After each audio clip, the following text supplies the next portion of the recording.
नैना थी ही इतनी खूबसूरत, गोरा रंग, बड़ी-बड़ी आँखें, पतली नाक, छोटे-छोटे होंठ। वह हँसती तो लगता जैसे चाँदी की छोटी-छोटी घंटियाँ रुनझुन करती बज उठी हों।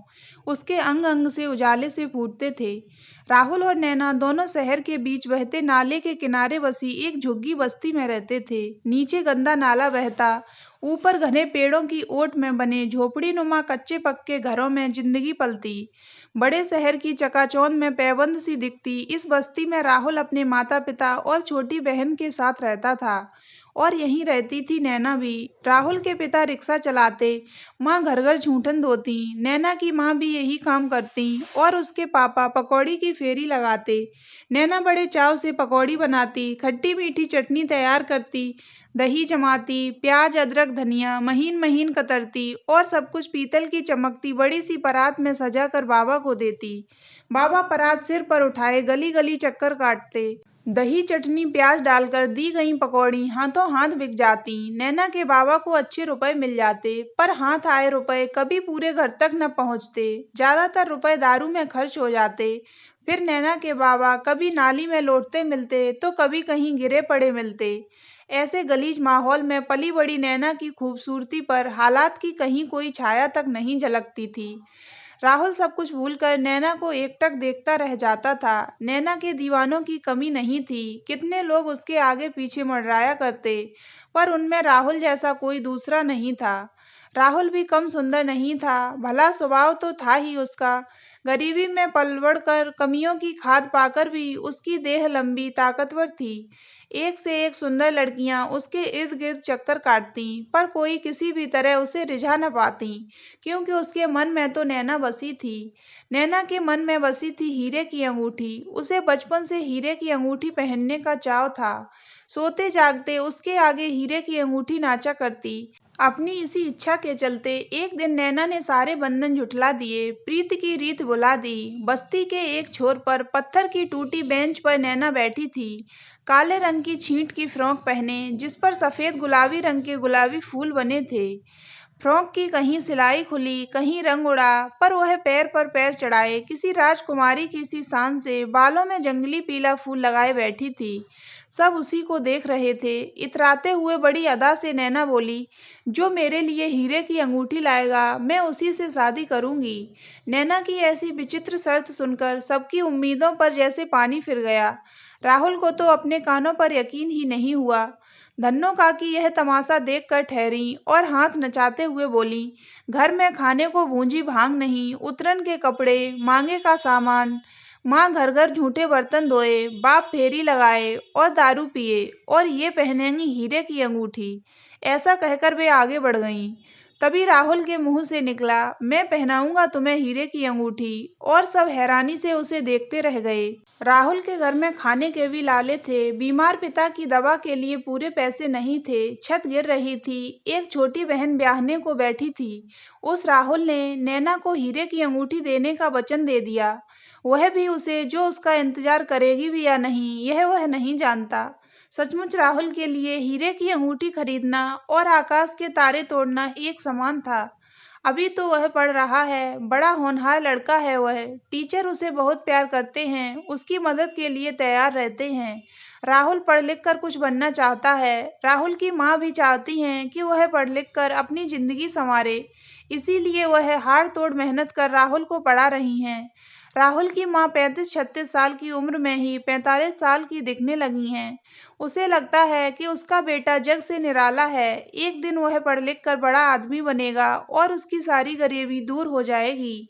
इसीलिए जब उसे पता चला कि राहुल ने नैना को हीरे की अंगूठी पहनाने का वचन दिया है, तो उसके मन को गहरी ठेस लगी। थकी आंखों की चमक फीकी होकर बुझ सी गई।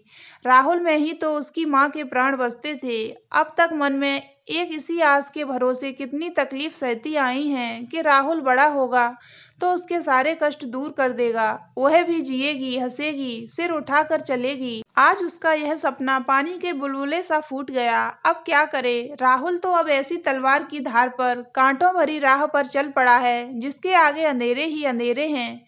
माँ ने राहुल को समझाने की भरसक कोशिश की और कहा, अभी तू इन सब बातों में मत पड़ बेटा, अभी तू बहुत छोटा है। पहले पढ़ लिख कर कुछ बन जा, फिर यह सब करना।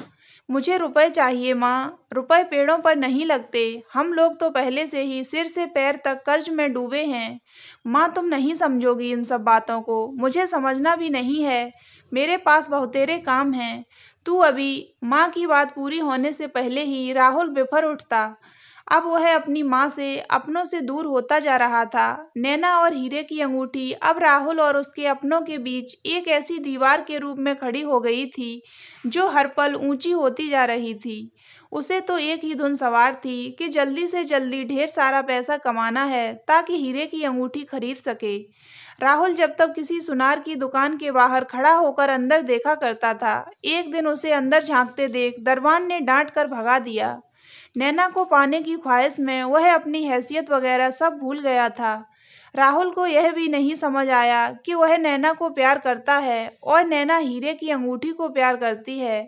उसने तो बस अपनी कामना का उत्सव मनाना चाहा, समर्पण के बजाय अपनी इच्छा को पूरा करने का जरिया बनाना चाहा।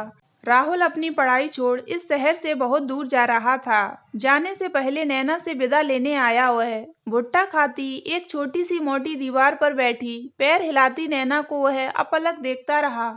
नैना से विदा लेते हुए राहुल की आंखें मानो कह रही थीं, काश तुम जान सकती, पढ़ सकती मेरा मन और देख सकती मेरे दिल के भीतर, जिसमें बस तुम ही तुम हो और तुम्हारे सिवाय कोई नहीं और न होगा कभी। मैंने वादा किया है तुमसे, मैं लौट कर आऊंगा और सारे वचन निभाऊंगा। लाऊंगा अपने साथ अंगूठी जो होगी हीरे से जड़ी, जैसी तुम्हारी उजली हंसी है। तुम मेरा इंतजार करना नैना, कहीं और दिल न लगा लेना। मैं जल्दी आ जाऊंगा, तुम मेरा इंतजार करना। राहुल अपने परिवार को छोड़ सबके सपने ताक पर रख हीरे की अंगूठी खरीदने की जुगाड़ में चल पड़ा। माँ पुकारती रह गई, घर की जिम्मेदारियां गुहार लगाती रहीं, सुनहरा भविष्य पलकें बिछाए बैठा रह गया और राहुल सबको छोड़कर दूसरी ओर मुड़ गया। शहर आकर राहुल ने 18-18 घंटे काम किया। ईंट गारा ढोना, अखबार बांटना, पुताई करने से लेकर न जाने कैसे कैसे काम किए। वहीं उसे प्रकाश मिला था जो उसे गन्ना कटाई के लिए गांव ले गया। हाथों में छाले पड़ गए, गोरा रंग जलकर काला पड़ गया, पर रुपए हाथ में आते गए। हिम्मत बढ़ती गई। अंधेरी स्याह रातों में कहीं कोने में गुड़ी मुड़ी सा पड़ा राहुल सोते समय भी सुबह का इंतजार करता रहा। मीलों दूर रहती नैना को देखने के लिए वह छटपटाता रहता। समय का पहिया घूमता रहा। दिन, हफ्ते, महीने बीतते गए। हीरे की अंगूठी की शर्त लोग भूल गए, पर राहुल नहीं भूला। बड़ी हिम्मत से, कड़ी मेहनत से आखिरकार उसने पैसे जोड़कर अंगूठी खरीद ही ली। इस बीच कितनी बार ये पैसे निकालने की नौबत आई, पर उसने इन पैसों पर आंच न आने दी और आज बिना एक पल गंवाए वह हीरे की अंगूठी लेकर जब नैना के घर की ओर चला तो पैर जैसे जमीन पर नहीं पड़ रहे थे।